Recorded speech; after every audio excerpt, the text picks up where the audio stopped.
Hey everyone, welcome back. We're back from vacation for Mario. At least Mario's the only one that went anywhere between the three of us. But hey, he controls everything. So Mario, welcome back from vacation. Hope you had a great time. You definitely earned it. But again, the Bulk Crew podcast, we're ready to go for the remainder of the year throughout the season.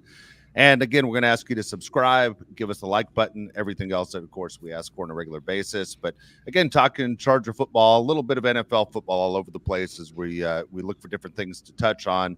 Chargers, of course, are going to be the focal point of what we do before camp opens up. But at the same time, we have to look around the league, right? Because you're trying to beat every team inside the league. It is interesting, guys, that how, of course, the Chargers being one of the 32 teams, but how other people are talking about the Chargers. Like, I find this part fascinating, more so this year, I think, than many other years, is for the fact that we have a coach that everybody's aware of. It's not like if you went to, New England and you got off the plane, you said, for $100, who's the head coach of the Chargers? And they just go, I don't know who the fuck Brandon Staley is. Are you sure that's the right answer? And sorry, I just cussed. I looked at Josh's face. So sorry. That's why I talk on a regular basis. I've been clean for like 3 years, but I'm sorry. I did not realize I even swore until I looked at Josh's face. But honestly, let's go back. Caught me off guard a little bit. What? Got you fired up? Good. Let's be honest here. How many people, average football fans, can name who the head coach of the Chargers is? And I mean, average football fans, I'm talking about the guys that watch their team only and maybe aren't even involved in fantasy football. How many of those guys can sit there and say, you know what? I know every head coach in the league. Now, for us, we know the coaches. We know the quarterbacks. We assume most of our audience that are here right now with us, they're diehard football fans too. Otherwise, you wouldn't be here in the middle of the day sitting there paying attention to what we have to say about Charger football. And we want to hear your comments and read your comments as well. But the deal is Jim Harbaugh is a guy. All right. We have a guy now. And it's been a long time since we had a guy. Matter of fact, when Don Coryell was hired, away, and of course he coached at San Diego State and he coached with the time the St. Louis Cardinals, Don Coryell was just a guy. Marty Schottenheimer was a guy that was known for losing, for falling short. Did it with every team he was ever with. Did it with the Browns. He did it with the Chiefs. He did it with the Redskins at the time. But he gave us our 14-2 season. So here's the deal. Jim Harbaugh is a guy that's been to a Super Bowl, right? Jim Harbaugh is a guy that won a national championship. Jim Harbaugh is a guy that has a crazy winning percentage, not only in college football, but especially in the NFL, where it is tough to have a crazy winning percentage. And now people are talking about this Charger team. And a lot of people, let's be honest, they want to see the Chargers fall flat on their face. Am I right, Josh? It's funny you say that. I don't think teams are looking at the Chargers as a threat as much as we are. When you say they want the Chargers to fall flat on their face, is it because of Jim Harbaugh or because of the Chargers? Jim Harbaugh. I think people that don't have Jim Harbaugh hate him. You're a guy that you wish, if you're a different team, you want Jim Harbaugh to be your head coach.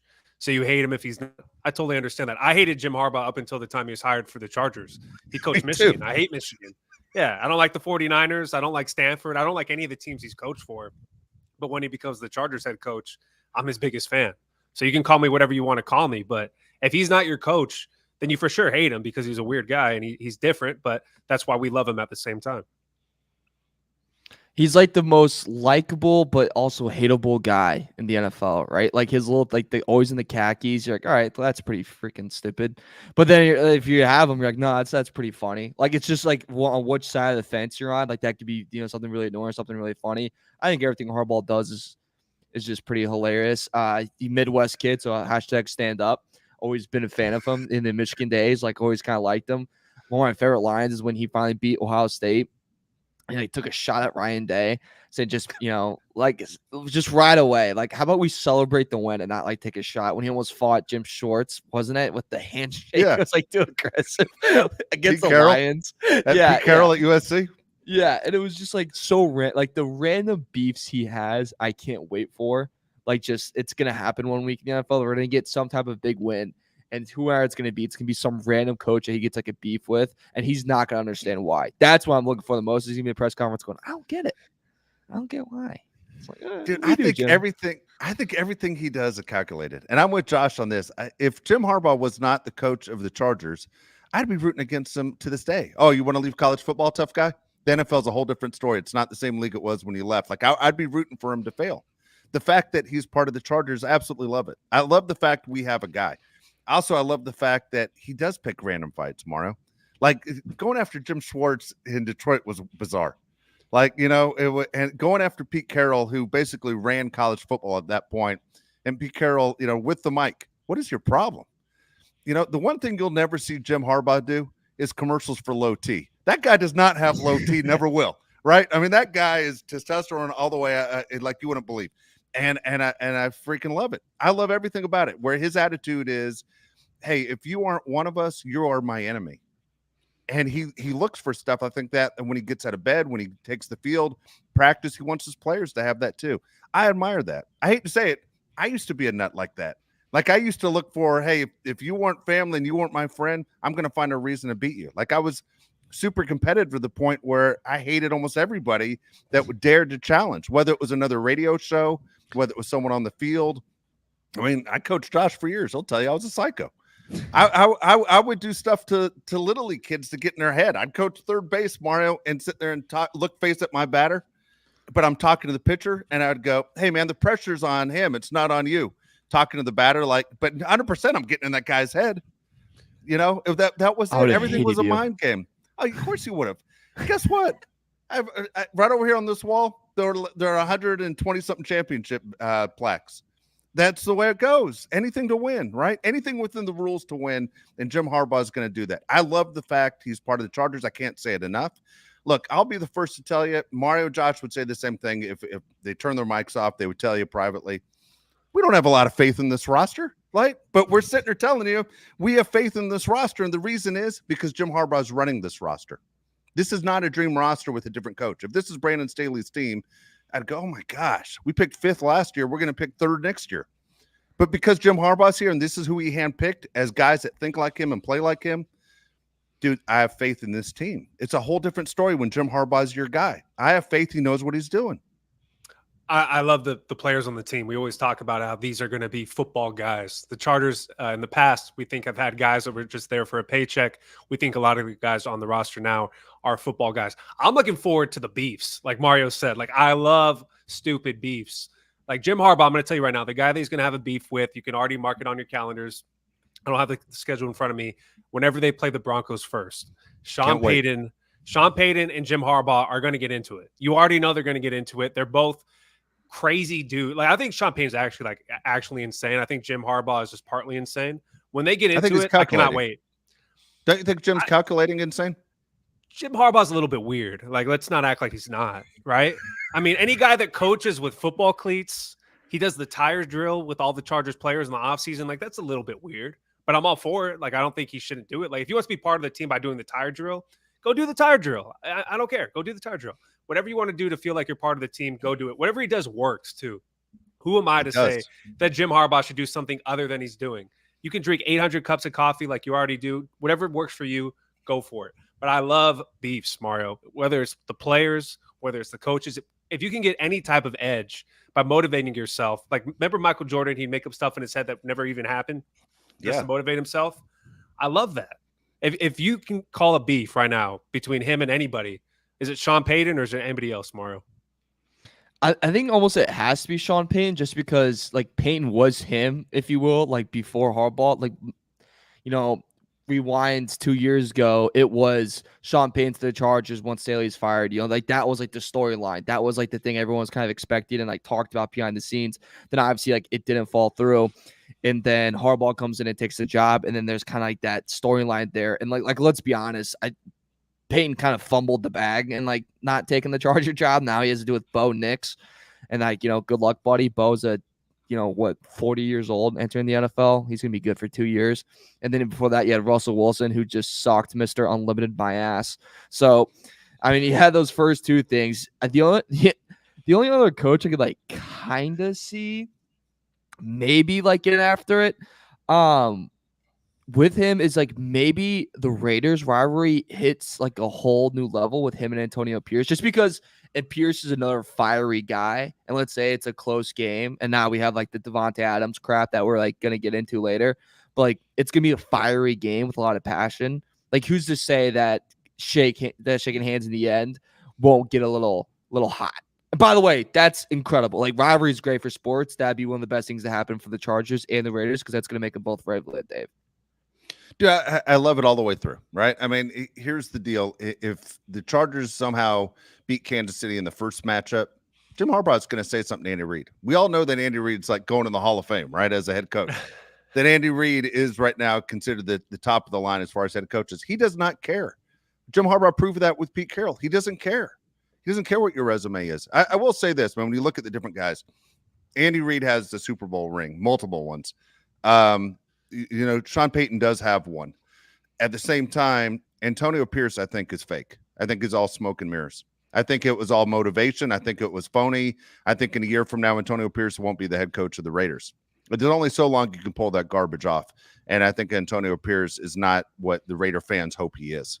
And unfortunately, when you don't have a franchise quarterback, there's nobody to bail you out when you're a phony. He's going to be basically exposed for being the phony he is. So Jim Harbaugh wouldn't back down from any of those guys. Like in a fight, I would definitely take Antonio Pierce.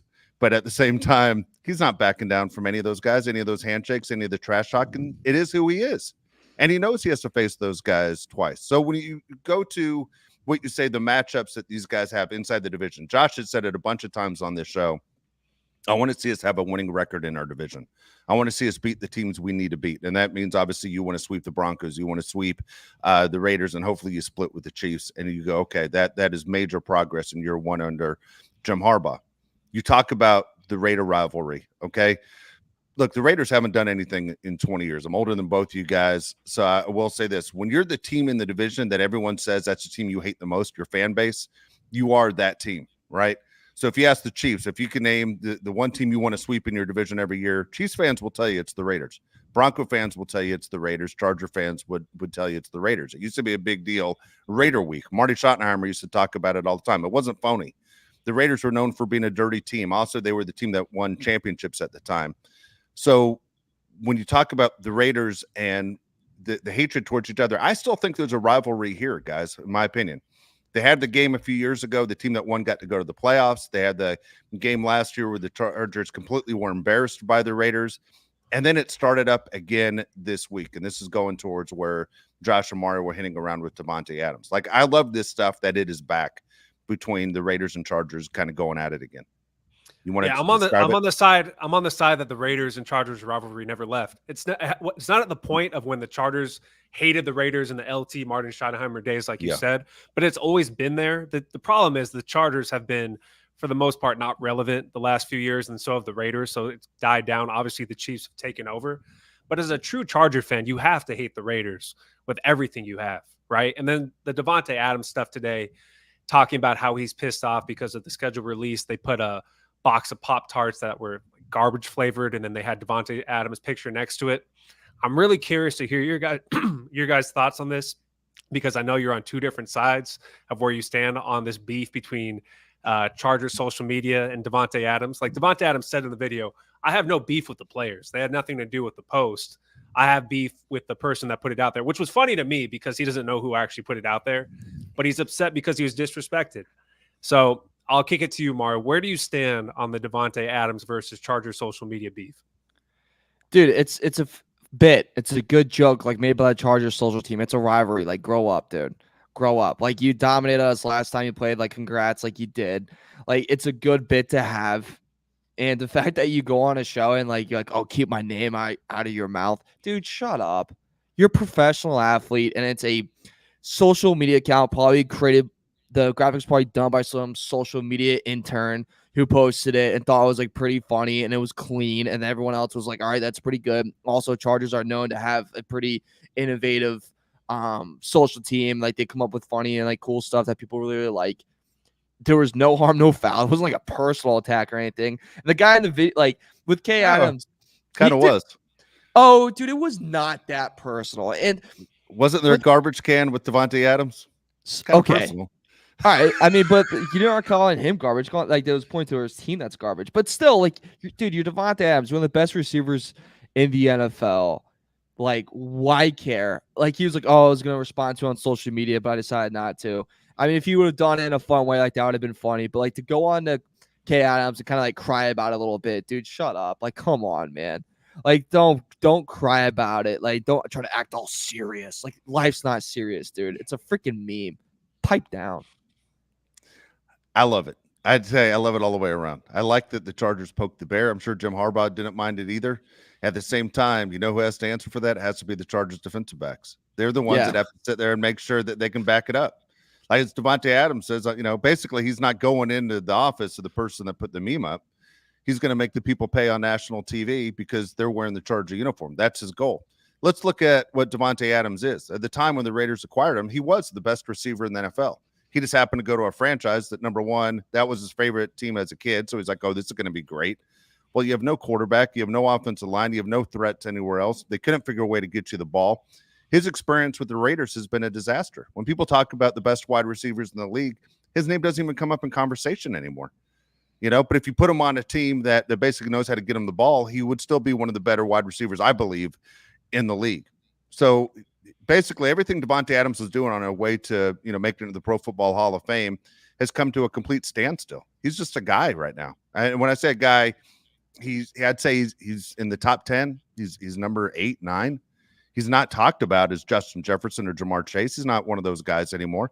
And that's because he's in a horrible situation. And he's in a horrible situation again this year.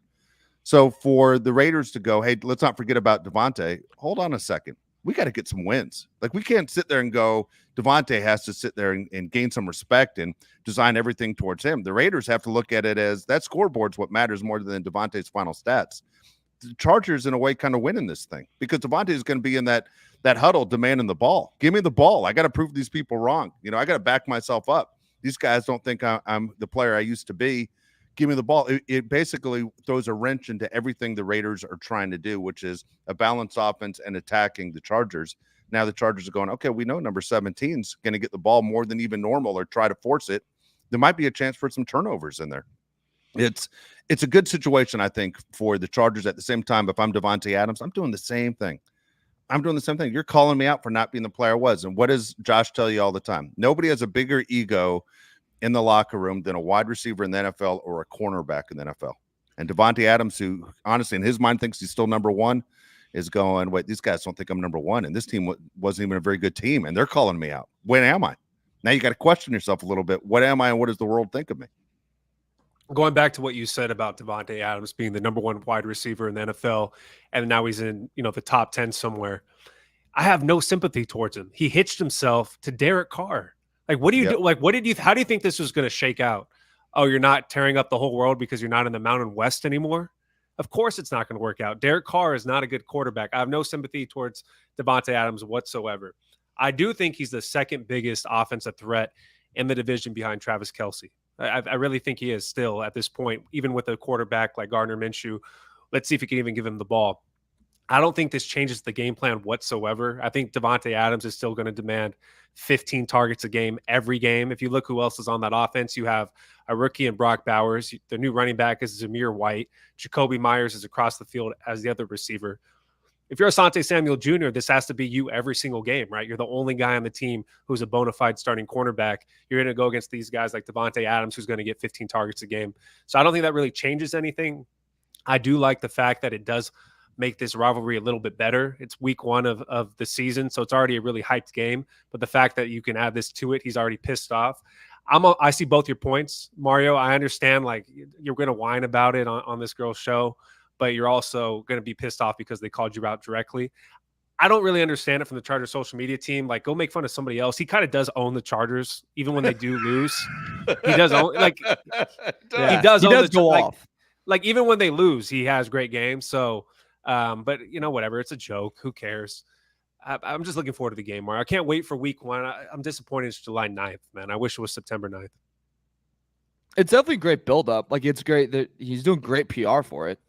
Like if this was WWE, I think, whoever the hell's running it right now, because I don't really know who is. They're like, go further, go a little harder next time. Like, let's really dig deep in there.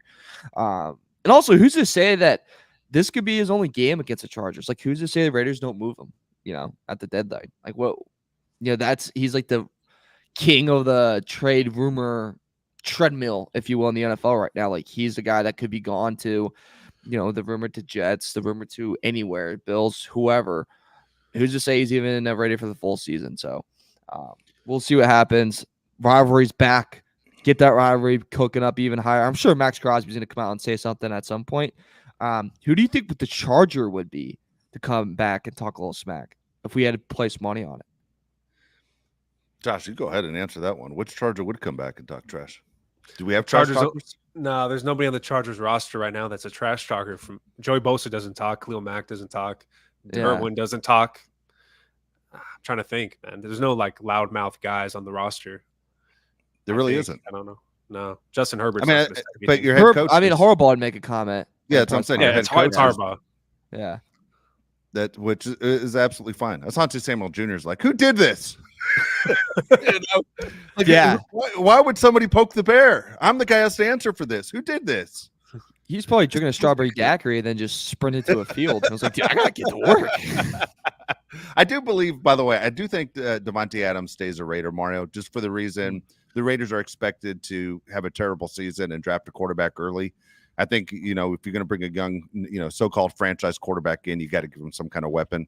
I think that's the reason why they do keep him. Just my guess. And by the way, all the talk that we've had on the show about Minshew being the quarterback of the Raiders, you're hearing more and more that it's Aiden O'Connell is the one that is the guy that has the job right now. Like if the season started now, he would be the guy that's been most impressive, and he'd be the starting quarterback. So I don't know.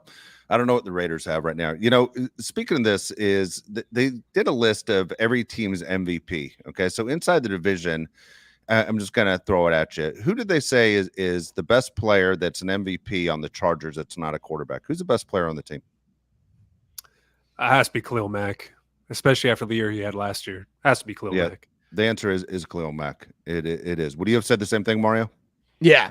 I was going through it when I first even read the article. I was like, it is 99% chance that it is Mac Attack taking that one spot, especially after last year. Mario, for the Chiefs, who would you say is the most valuable player that's not Mahomes?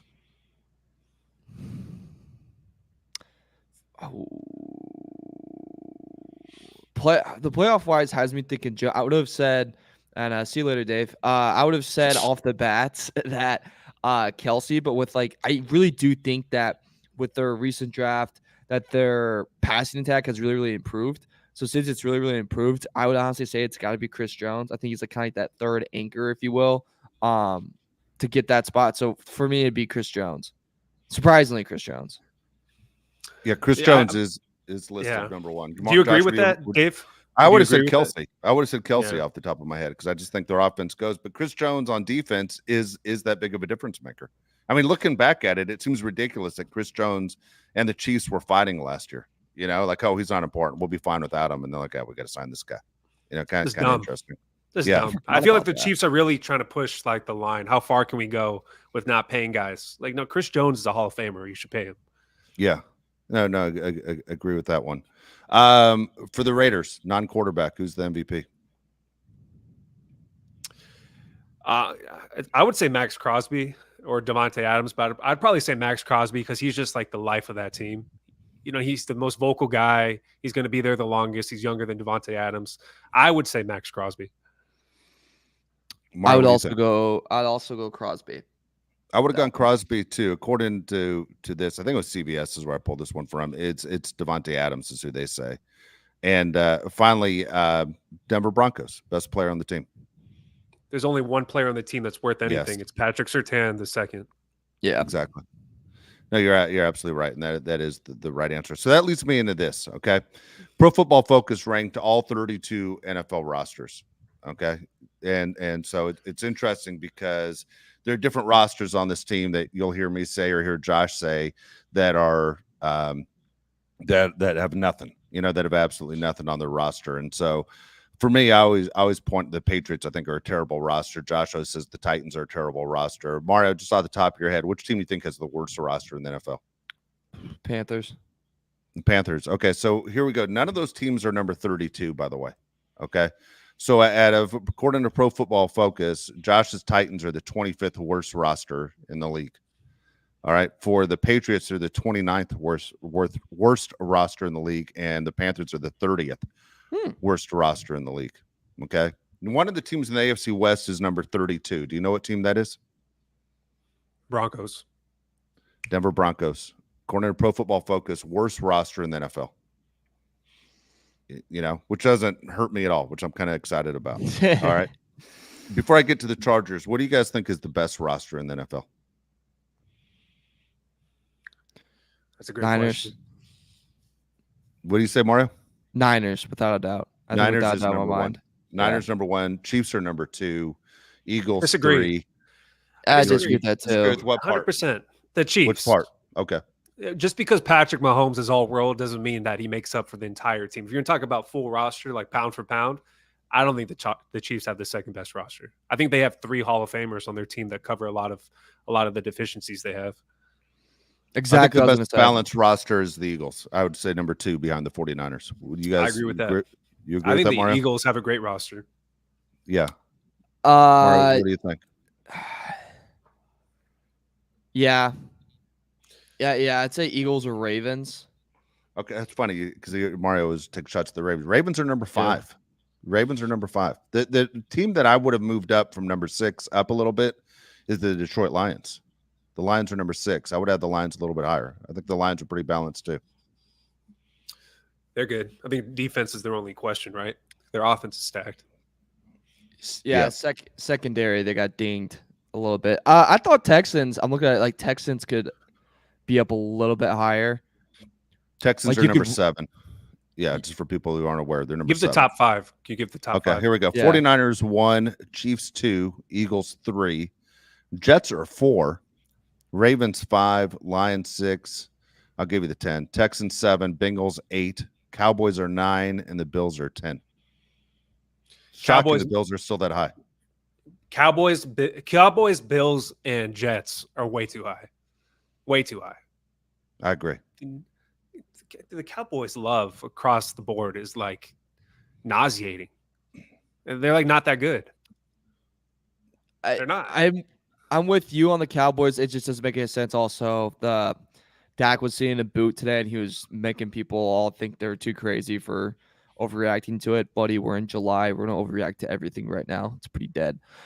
I think the Bills thing's insanely high. I mean, 10 is where we're gonna put the Bills, really? And like to even go back to just betting odds too, like they're the lead favorite to win the division. Like the Bills' favoritism to me is insanity. I mean, it's truly insane. And I think Texans too. When we do this next year and around this time, that roster is gonna go from 7th right now to probably 1 or 2, just because everyone's gonna be a year older. A lot better. I'm curious to see what the Texans are this year. And, I know they were really the surprise team. CJ Stroud was incredible.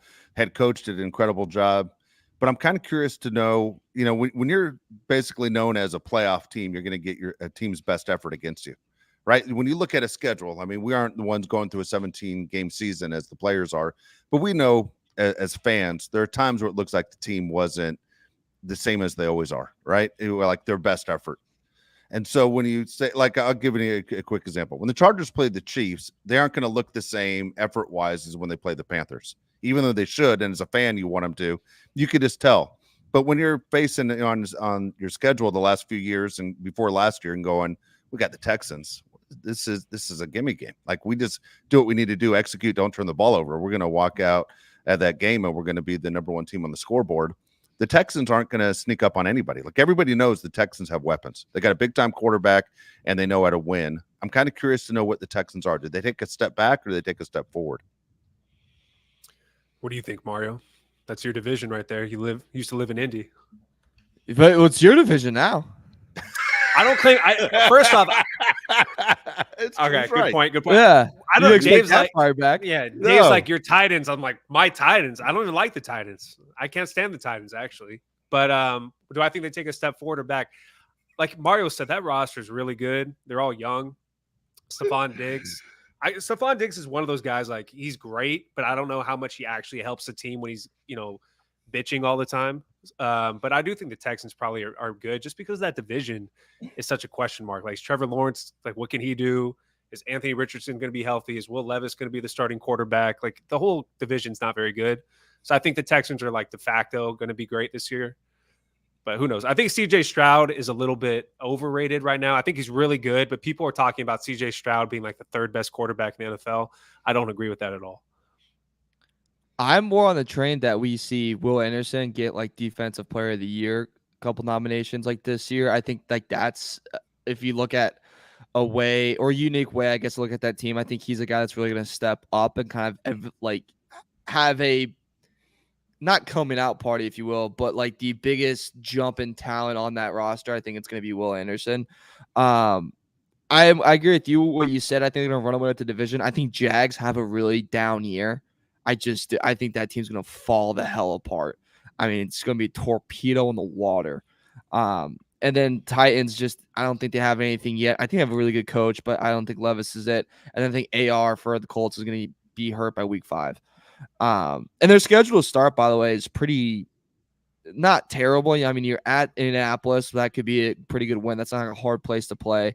You host Chicago, and then you go in Minnesota. Minnesota's, pitiful. So they could usually start 3-0. They could go 4-0 if they beat the Jags at home. It's an incredibly talented team. I agree with you that the CJ Stroud type's getting a little too much. I feel like he's replacing Burrow almost because we didn't see Burrow for a year. And I think that's just recency bias. It's where he lands. Dave, I see them as a second-round playoff exit if I to kind of put that in perspective of what happens to them. And then the third year is the Super Bowl run that I think they can make. I don't disagree with that at all. I that's exactly how I see it too. I mean, they're in a division where they should win that division. It's a horrible division. I mean, it's a horrible division to watch. Like, right, if you're stuck on a Thursday night game and you're going, oh gosh, dang it, it's the AFC South. I mean, it is. It's boring. It's bad. It's not fun to watch. If you're the Texans, you couldn't be happier you're inside that division. For the Titans, I'll say just because pay attention to their roster is their wide receivers have never been better than what they have now. They have a quarterback that can get them the ball. They're a completely different looking team without Derrick Henry. Anthony Richardson has a lot to prove. Trevor Lawrence might be one of the biggest disappointments in NFL history, in my opinion, from what I thought he was going to be. Like, I thought Trevor Lawrence was the guy, like the next John Elway guy. And then Trevor Lawrence has not been that guy at all. Kind of interesting to see how his career really hasn't taken off. But then at the same time, you think it's Jacksonville. Jacksonville kind of gets the rap I think that San Diego used to get when they had the Chargers, meaning it's West Coast, it's a smaller city, it's a beach town, they're soft, right? When it's push is gonna come to shove, they aren't tough. And I think Jacksonville gets the rap that they aren't tough. It's kind of interesting to see how it goes. I will say this, between CJ Stroud and Jordan Love with the Packers, those two guys surprised me as quarterbacks last year more than any of the two quarterbacks in the league. Did not see their success at that level coming the way that they were able to sit there and show up, not only on Sunday, but take their team to the playoffs. Who would you take? I mean, people have debated that all offseason. Who's better, Jordan Love or CJ Stroud? Jordan Love went up a bunch of notches in my mind. Not saying he's better, but he went up in a bunch of notches when he destroyed the Dallas Cowboys in Dallas. Yeah, like that. I was like, wow, and trust me, a year ago at this time, I ripped the hell out of that kid. Just thought he was garbage. And then, Mario called it, said he was good. He went, but destroying the Cowboys in Dallas was very, very impressive. Yeah. I mean, when you look at the list, just to go back to the best rosters and the worst rosters. Yeah, I want to finish it out. Yeah. Chargers, 26 out of 32 teams. My first initial thought when I see Chargers are 26 out of 32, I go, that's way too low. And then I think about it, and I think it might be more accurate than I'd like to think just because of the defense. I think offensive line's solid, quarterback's really solid, receivers a little bit of a question mark, tight ends a little bit of a question mark, running back should be fine. There's a lot of holes on the defense. I think 26 may be a little too low, but it's more accurate than I'd like.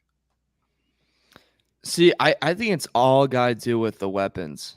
That's why I think it's weapons in the secondary where you go, if you can't pass and you can't defend the pass, we don't know what you're going to be in 2024. And I think that's why they're already all down there. And look at the teams above them. Like, why are Titans above them? Well, Titans receiving core is pretty freaking phenomenal. Saints, they have everything to be a good team. They just can never put it together.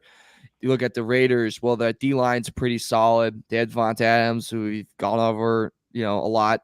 They have two tight ends that, people compared to being a young Kettle or Kelsey. So it's like, okay, can either of those guys be something? Are they going to be like a Gronk and Hernandez type that we saw earlier?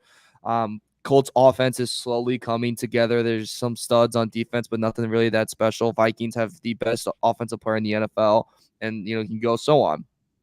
So it kind of makes sense to me in that, and it makes me also think too, Dave, is this going to be Harbaugh's hardest year in the NFL just with this roster? Like, is this? Yeah, all right, go off. Yeah, which not only do I think it's his toughest year and he's going to have to do his best coaching, fine with it. I mean, you're taking steps. You're taking steps going up. But like I don't see Harbaugh doing what I just said. The Texans, I wonder what they're going to do. Harbaugh should get better every single year. I do not expect him at any point being under contract with the Chargers that he has a great year, a bad year, great year, bad year. Honestly, I think it only goes one direction. And so this is the toughest year. I mean, the roster isn't the best roster. I would say, looking at the list for people that are curious, because I know we have people that are football fans that, follow the show. The Chicago Bears are number 20. I think the Bears have a better roster than the Jags, the Buccaneers, the Seahawks, the Falcons. All those teams are in front of the Bears. Like I always rip the Chicago Bears. For the first time, I think the Bears have a roster that's fun to watch. See, if you're talking about the two teams that I think have the biggest win increase from the previous year, non-biased, I really think it's the Chargers and the Bears. The Bears should be significantly better than they were last year. Yeah. And the Chargers, I think, are going to be significantly better than last year.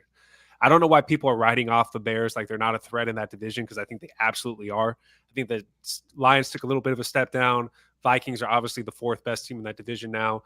Bears should be a lot better. And then the Chargers, as long as Jim Harbaugh and Justin Herbert are with the Chargers, they're a threat every week. And even when Brandon Staley's dumbass was running the Chargers, they were still a threat. So if you replace Brandon Staley with Jim Harbaugh and you already have a great quarterback, Chargers have to be a threat to every single team they play every week. You can't look at the Chargers game now and go, that's an easy win. You really can't say that about any game in the NFL because every team has good players, but especially now. So if you're going to say the Chargers aren't going to be around 500 just because of the other deficiencies in the team, I'd say you're wrong. I think Justin Herbert makes up for a lot of the holes, even on the defense. If we can score, 30 points because Justin Herbert's out of this world and Jim Harbaugh is one of the best coaches in the NFL, you should be winning a lot of games. It's funny that you mentioned like the two biggest win jumps will be like the Chargers and Bears. And if you like look at it, they'll both rely on like opposite things, right? Like the Chargers will rely on Harbaugh's coaching strength and not the talent on the roster. The Bears are going to rely all on talent on the roster and not the coaching strength of Eberflus. Like that's just not going to be there unless it's the defense side of the football. But it's just funny because the strengths of theirs are almost like completely opposite. I do agree with you. I think out of the jumps, it's going to be those two teams. I am a firm believer that Panthers are going to be a little bit better this year. I don't, when I say a little bit better, like 6 wins for them, I think it's a really good year. I think they should be pretty proud of that. And Bryce Young doesn't get murdered. That's like 2 goals they should have for their season. And then you say, hey guys, great year. Let's get a high draft pick and hopefully do something more. They're going to be in every game. I'm also curious to see, could you see, Dave? Yeah. Let's say we hit trade deadline in the NFL, and things are getting wacky. All right, things are getting a little nuts. All right, balls are on the table. All right, but could you see the Chargers are kind of riding a little bit of a hot streak? We mentioned like their first couple of games, they could come out of the gate looking pretty strong. Could you see a trade deadline move? Like, could that be possible? I mean, as sellers or buyers? Buyers. I would love it. I'm always for buying. Selling always feels like you're waving the white flag. At the same time, you understand, look, if you don't have a chance of winning the Super Bowl, you got to figure out a way what puts you in a position to win the Super Bowl. So if you're selling, I understand that too. It's frustrating as a fan base when a team gives up. But I'll say this: the Chargers never do anything, right? Except getting Chris Chambers from the Miami Dolphins, 15 years ago. I mean, they hardly ever do anything, right? Did we get Keenan McCardle once? David Boston. No, David Boston was off season. But you know what I'm saying? Like the Chargers don't do moves like that. So you never know. I will say this, and this is something that, as much as I know people are ripping the crap out of Pro Football Focus on the side here, I think everyone gets ripped at some point, by the way. I don't know if Pro Football Focus works outside. It's supposed to be the most scientific way of evaluating players, even though we argue about it all the time. Is the Ravens are the number 5 roster on their list, which is fine because guess what? We just grabbed a bunch of Raven guys. The guys that built the Ravens, a lot of them now work for the Chargers. So that's a good sign, right? This list next year and the year after should change, that we should be a more balanced team, meaning, where's the weak spot? It bothers me the Raiders, by the way, are listed as a better roster than the Chargers. It's like, you ever have someone tell you when you're trying to make a decision, what you got to do is you got to take a piece of paper, draw a line down the middle, and put your pros and cons on each side. Well, everything's weighted different. You know what I mean? Like, I got to make a move. Well, if you move, do you have a place to live? And do you have a car? If you live here, you don't have a car or a place to live. Well, I can list 100 different things. Having a car and having a place to live are pretty important on your list. Having an NFL star quarterback is a lot of points on that pros. So here's the deal. The Chargers have their star quarterback. They got the franchise. The Raiders don't. So how can you say the Raiders have a better roster than the Chargers? I don't understand that at all. I don't get the reasoning there. The Raiders don't have a better roster. If you look at their team, it's just not that great. I actually think it's one of the worst rosters in the league behind the Chargers. Like you said, if you had to give points to each thing, the quarterback would be so many more points than the guard, right? Or whatever it is. Exactly. So, yeah, I 100% agree with you. I just don't think Pro Football Focus or like the Madden ratings or any of those things even matter. Unless you're in the huddle and you know exactly what the assignment is of each player, how can you tell me what they're supposed to do? You're going to tell me some guy in a room watching the Raider game against the Chargers is going to tell you that the left guard was supposed to kick out. It doesn't know, and nobody knows. So if you look at Pro Football Focus and take it with a grain of salt, because nobody actually knows what's really going on except for the players and the coaches. And also, like I always, I've said this multiple times, I'll say it again for everyone listening. When working in media, like June and July, if you got some hot takes, baby, fire them off right here. You know what I'm saying? Like, let them fly. Like, we're just, and my point is that we're in a pretty dead period right now in sports. Like, there's just not a lot going on. NBA draft came and went, and it was a stinker. The class sucked. The MLB is the MLB. No one's going to care until August comes. We have the Olympics coming up. Okay, Euro Cup, whatever. All right. Like, you need content right now. Like, the takes are going to fly, and every media outlet falls for it, right? Like, everyone does, and they'll have some take in there that they want you to argue with and do stuff with. And I think maybe a decision like that to put a lot of these rosters that just aren't better than the Chargers, yeah, that's going to be good stuff for a lot of people to talk about. It's going to get a lot of stuff in a lot of people's heads. And just not even the Chargers, but looking at this stuff too, like I even think the Falcons are way too high at 15. I think the Steelers are way too high at 16. I would even move them down. I think the Seahawks could probably be moved up other than 17. It's all, Jaguars, I think I'd move them down a little bit. Vikings, I mean, come on, guys. We look at the receiving core, and then after that, it's a big fart and a half. No quarterback. You have no quarterback right now. They have no quarterback. Like, what's their defense? Their defense blows. So, I would move them everybody to finish last in their division. How are they ranked so high? I could agree on that part right there. I will say this about the NFL compared to all the other sports you just mentioned. Major League Baseball, there are 26 guys on a roster, and guys are getting hurt all the time. They're bringing up minor leaguers. Their trades are coming. There's so many things that run around. I mean, I follow Major League Baseball like crazy. Watch a ton of games. The NBA, for example, I always think of this on I think it was the First Take when JJ Redick was a broadcaster. And he looked right at Stephen A. Smith and another guy, and he just said, "It's obvious to me you've never played basketball at a high level to understand anything you're talking about." And he called those guys out because I played. And just like going back to what Josh's point is, unless you're, on that court and you're in that locker room, you have no idea what basically the objective is. Also, we know in the NBA more than anything else, as Mario will tell you, as a guy that will throw a couple dollars down, guys take a lot of games off in the NBA. And not just, hey, I'm not playing today games. Just like, hey, my effort, you might get 60%. In the NFL, it's different. And the NFL is different for this, is the people who are with us today, the people on the side and the people in Buffalo and the people in Pittsburgh, man, they know their roster. They know their 53 guys, and they know their depth chart, and they know exactly what's expected. When you're playing 17 games of the year, and at the same time, you love that team like it's more important than your family, man, you're aware. And NFL fans are knowledgeable of what BS is and obviously what the truth is. So I think Charger fans, I think every NFL team, if you follow your team, you know your roster and you know exactly what you have. It's different than any other sport. And that's why we're in the weird point of the summer, as you said, the 6 weeks off where the NFL kind of goes silent. To only play 17 games a year and to be basically active 46 of the 52 weeks out of this year, it's pretty impressive the way the NFL is able to pull this off. And right now we're in that situation before camp opens up and we're going full speed. It's great. As last thing I'll say, as you know, I move around room to room in my house, depending what things are for the show. Where I sit right now is where I sit for NFL Sundays, and I have 3 TVs set up right in front of me. And I was thinking as I was putting everything down before we joined, I go, I can't wait for the start of the season. Like this is the best.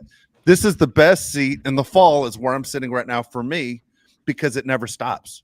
I have 3 screens going. I have 2 games I want to focus on. Then I have 1 screen that has the rest of the games. And I do not leave from this point, Mario, at 10 a.m. in the morning till 8:30 at night. And this is where I sit. And there's not another place in the world I'd rather be than right here because I can't get enough of the NFL. It's the greatest sport going. And if you have a team that you love and you follow the way we do with the Chargers, man, you know in the fall there's nothing better. There's nothing better. Don't tell me spending time at your aunt's house and catching up is better than watching the Chargers play the Chiefs. It's not. I've seen your aunt. She's boring. Sucks. Yeah, just to pile on to the love of football. I said it before. The NFL is the only sport you can watch 2 teams play from beginning to end that aren't your team. You're not going to sit down and watch, the Rays play, the Blue Jays from inning 1 to inning 9. You're just not going to do it if you're not a fan of either one of those teams. You're not going to watch the Hawks and Hornets from the tip off all the way to the end. You're just not going to do it. And the NFL is great because you kind of have full transparency into your team. There's no minor league system, right? You know everybody that's on the roster, including the practice squad. It's pretty cut and dry who's going to be playing, who's not. During the draft, you don't have the NBA situation where a guy like Bronny James gets drafted by your favorite team. A guy that's averaging 2 points that played 5 games in college gets drafted in the 22nd pick. That doesn't happen in the NFL. The NFL is so you're going to produce today or you're not going to play. And That's why I love the NFL. It's so great. I think you can tell in the offseason when people are lazy the most, right? Because they try to make up all this crap like Mario says. I'll tell you some of the things that drive me absolutely insane. When people make up, biases and takes, like, I hate mentioning this guy's name because I think he drives everybody nuts. And I'm drawing a blank on his name. Who's the guy on he used to work with Stephen A. Smith. Dude, when he says that Bronny James has more of a clutch gene than LeBron James. Oh, it's the craziest thing, dude. Dude, stuff like that just drives me absolutely nuts. Yeah. I mean, come on. Dude, I just came on and told you I missed Jordan Love. It's okay to admit you're wrong. 23 years with the same argument that LeBron James sucks. All right. What are we doing here? It's crazy, dude. I think you can see how good people are at their jobs in the offseason. Another thing that drives me crazy when people compare players to other players based off of how they look. And if you know what I'm talking about, you know what I'm talking about, aka slot receivers, that they all play the same because they all look the same. That's so lazy too. Yeah. Call guys for who they are. And I think the NFL is the best because you get something great every week, it seems like. Dave talks about it all the time.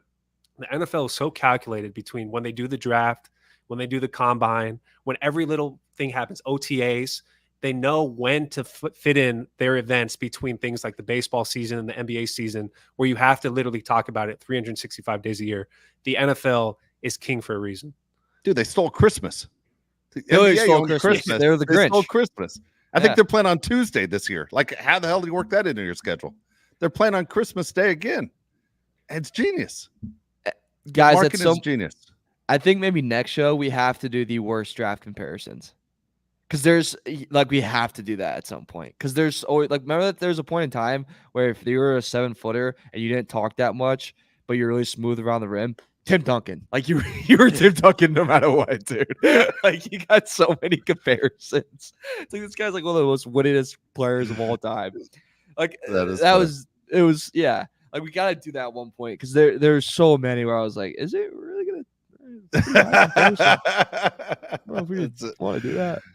No, that is wild. I will say real quick, the last thing I want to say on this list as far as teams, and I always look at this team all the time because obviously they share a stadium with the Chargers, because I think the Chargers, even though they really don't talk about it except for the first year when they had the whole fight for LA deal back in 2017, The Rams, I think a lot of people thought were going to take a step backwards, and I think it's important for the Chargers that the Rams do struggle because you want to be that number one team in the number two media market.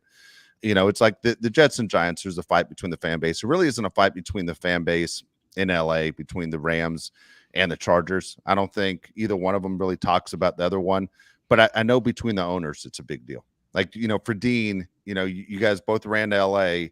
One's already won a Super Bowl. One's been to 2 Super Bowls. One's already won one. I think Dean wants his credit too, saying, hey, I'm on par with the guy I shared the stadium with, just like I'm sure that the Jets think the same things with the Giants. But with the Rams at number 14, when everyone thought they were slipping, and they've done a really good job with their roster, and you sitting there go, man, they're also ranked ahead, which is a little bit disappointing. The guys on the side here, I know we didn't get to a bunch of you today. If something I missed, guys, please bring it on. By the way, it does. Drew says, I bet it's ripe where I'm in the room I'm in right now. It's not ripe, Drew. It's fine. Okay, trust me. You farted though. And so, dude, I'm literally in a garage right now. I got my garage set up in this giant office. Yep. I open the goddamn door. I'm fine. I'm smoking cigars, chewing, dipping, doing everything in here. First off, everyone knows. Obviously, everyone knows a garage is a perfect place to fart. All right, that's where, like, your wife tells you to do something, and you go and you fart in the garage, and you walk back. Hey, you wouldn't even know. It's a 3-car garage. There's a lot of room in here. A lot of different smells. It's fine, Drew. We're fine. We're good. We're absolutely good. And Mario, bet your vacation. Everyone's asking, call for your surfer boy. Do you even surf? Have you ever surfed? No, that's always a problem for me every time I'm down south. As I get you go surfing this morning. It's like, buddy, I don't even go in the water. I hate the ocean. I can't stand the ocean. Who likes, dude, salt water? First off, it's not relaxing. Like, the salt water is terrible. I don't like sand. Sand gets everywhere. Then you're just sandy all the time. You like go to bed and there's sand in your bed. I hate that, dude. Makes my skin crawl. How's there sand in your bed? Take a shower. What the hell are you talking about? No, dude, you take a shower, but just sand's everywhere. It's sand. Like, you can't get away from the sand. It's awful. And I don't think you're on, Dave, but I wrote down drunk discoveries from the vacation for the pod. And I put it in my notes, and 4 spelled FOUR. So you guys are gonna get some hot takes coming up here.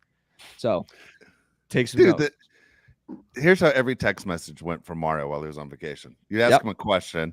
First of all, you didn't reach out to us at all. But if we asked you a question, everything was, I'm drunk as hell, or I'm wasted as hell. And then you would try and answer, misspell everything. And I was like, all right, we're going to stop reaching out to this guy. But you had to tell us every time that you were not 100%. First off, we would have figured it out, just so you know. Yeah, no, you're very lucky you got a response, because there was like a handful of people that I got a call like when I landed, and they're like, what's your problem? I can't answer my phone. I'm like, dude, I didn't really have my phone. Yeah, calm down. All right, well, good. I'm glad you had a couple weeks, man, in Florida. Yeah. Quick thing for if all the high schoolers are listening, by the way. I want to give them a life lesson, because there was a bunch of high schoolers that were staying at the resort we're at, and they were rolling like 30 deep, like literally 30 deep. And then they got kicked out like second day, like very quickly. Just all those idiots, and just any young kid. I'm all for have a fun time. You're young. I get it. Roll 5 deep at the most. You do not need to roll 30 deep. You do not need to. Meet other people. If you're a girl, meet guy. If girl's your flavor, that's fine too. You're going to meet some at this location. You do not need to roll 30 deep. Just an FYI. Well, public service announcement for you guys. Don't roll 30 deep. That's when you get in trouble. 5 is the limit. Okay? Yeah. 5 and then 1 idiot. 1 idiot. And then you have 1 tweaker, because the tweaker is going to save you. The idiot's going to hurt you, but the other 3 are going to be fine. So that's my advice. I think Ice Cube says that in one of his songs, believe it or not. Me and him had a similar upbringing. He said, 6 guys, he doesn't use the word guys, but 6 guys in the car. Are you crazy? That he uses it in a line when it was an NWA line. Yeah, you can't pick up a girl, dude, if you got 6 guys with you. It doesn't work that way. There you go. All right. Anything on the side I missed, Josh? AK is going to have a heart attack. AK, I'll answer your question right here, okay? Look, his question, let me find it. I'm just going to answer it because he's freaking out. Let's say we are running the ball. I'll put it on the screen right here. Let's say we are running the ball successfully. First three games we play Kansas City. They decided to put 7 in the box to force Herbert to throw the ball. Well, Coach Harbaugh, is he willing to air it out that day, especially early? AK, if any team puts 7 guys in the box with Justin Herbert as the quarterback, he's throwing the ball. It doesn't matter what team it is. It could be Kansas City, can be the Giants. Doesn't matter. It could be any team. It could be Alabama Crimson Tide. He's going to throw the ball. Doesn't matter. Okay. And the Chargers in the NFL, any team would throw the ball if there's 7 guys in the box because it's the NFL and you should be able to. Okay. That's the answer to the question. You guys disagree with that? Nah, you're 100% right. This is 1979. Right. You're not putting the 7 guys in the box.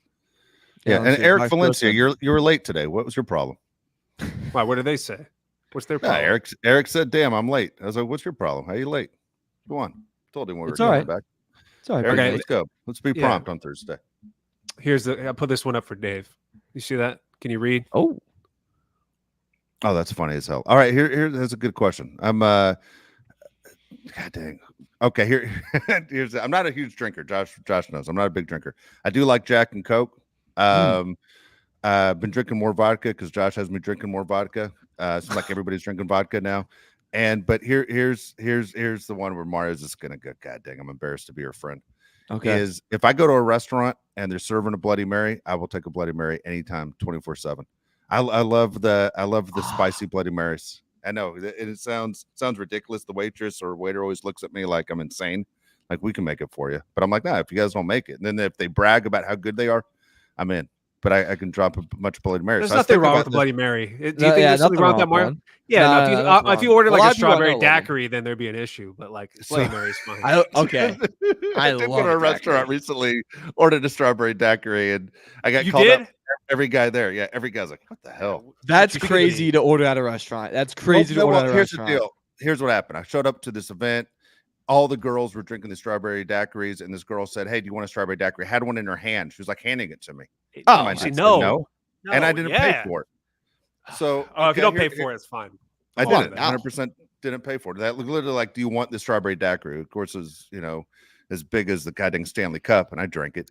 But the question is this: I was thinking about this an hour ago. Is Josh gets married in the end of August? Are we drinking before the ceremony at all? Have you had this conversation with your fiance? Has she warned, that answer, Betty, is not. Has she warned here's you? Like, why I don't want you drunk when you're doing your vows. Not drunk, but I mean, are you doing a shot of vodka or whatever? Oh, a shot with my boys and like before you start. Yeah, of course. I mean, you got to take a shot before the wedding, right? To ease the nerves a little bit too. I'm not going to get blacked out drunk on my wedding night, though. No, I don't. I can't do that. Too much time and money has been put into this wedding for me to black out. Just be like kind of disrespectful to everybody involed. But I will take a shot. I'm also going to pace out my shots. Like every 30 to 45 minutes, I might take a shot. Yeah. Especially because you're like, it's a lot of shaking. Like, yep. No, dude. I mean, that's good strategy. Like, because you're shaking hands a lot too. You know what I'm saying? Like, you have to say hi to so many people. Like, is this one where I keep a flask in my jacket? Like, am I doing shots too? Like, kind of curious. All 3 of us are going to be there. So Mario, dude, I know Mario's just like, dude, I'm drinking. Like, right, Mario? Like, you plan on it. Maybe not blacking out, but you plan on having a good time. I mean, I'm planning on looking at the blackout in the mirror and saying, not today. That's what I'm planning. Kidding. You're gonna bring a flask to the wedding? I don't know. I have a flask. Mom would kill you if you did. I wouldn't tell her. What, are you insane?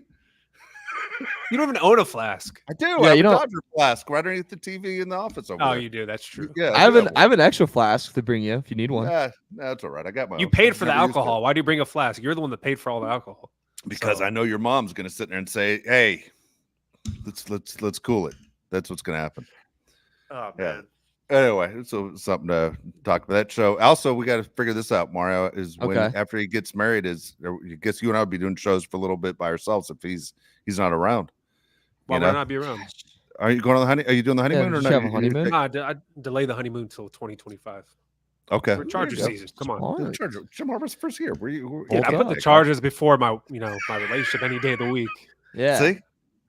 See, that's there you go. He's not Kawhi Leonard. He's not taking time off. Jeez. All right, we got to get out of here. It's been an hour. Oh, Before you go, my sister is gonna be really mad if I don't tell this story.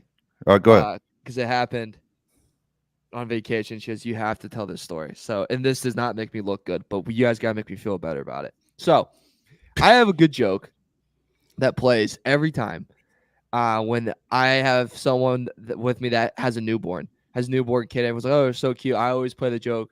Yeah, you can take it if you want, and it's a good bit. People that take it pretty lightly, like, oh, ha ha ha, whatever. It's a little dark, I know, but what are you gonna do? So we're in the elevator, and at this resort, the elevator opens straight to your room, like it doesn't go to like a hallway. It's literally to your room. And so this mother and daughter get in there. The daughter's like probably in college or like a little bit younger than me. They get in there, and it's my sister with her newborn baby and my brother-in-law and my mom. And they're like, "Oh my God, this newborn baby's so cute, yada, yada, yada." And they're like, "Oh yeah, like how old is she? 3 months, whatever." I don't know how old she is. I'm going to say 3 months. 3 months. And so I make the joke. I point at the baby. They're not looking at me. And they're about to get off. And I go, "Yeah, let me know if you want one." Like pointing at my niece. And they give me the most frightening look. They go, "Oh, okay." And I was just like, I don't know what their problem is. That was a good joke. They walk out. The elevator is shutting, and my sister's dying laughing. She goes, "Why would you say that?"